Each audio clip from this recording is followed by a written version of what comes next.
તાપીમાં ગાંજા સાથે એક યુવકની ધરપકડ। સોનગઢના જમાદાર ફળિયામાં ગાંજો વેચતા એક શખ્સને ઝડપી લેવાયો।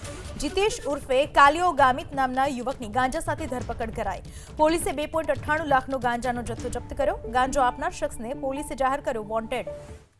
ગાંજાના જથ્થા સાથે એકને ઝડપી લેવામાં આવ્યો છે। તાપીમાં ગાંજા સાથે એક યુવકની ધરપકડ। સોનગઢના જમાદાર ફળિયામાં રહેતો શખ્સ જે ગાંજો વેચતો હતો તેને ઝડપી લેવામાં આવ્યો। જીતેશ ઉર્ફે કાલિયા ગામિત સામે શરૂ કરી કાયદાકીય કાર્યવાહી। તાપીમાં ગાંજા સાથે એક યુવકની ધરપકડ। સોનગઢના જમાદાર ફળિયામાં ગાંજો વેચતા એક શખ્સને ઝડપી લેવાયો। જીતેશ ઉર્ફે કાલિયો ગામિત નામના યુવકની ગાંજા સાથે ધરપકડ કરાઈ। પોલીસે 2.98 લાખનો ગાંજાનો જથ્થો જપ્ત કર્યો। ગાંજો આપનાર શખ્સને પોલીસે જાહેર કર્યો વોન્ટેડ।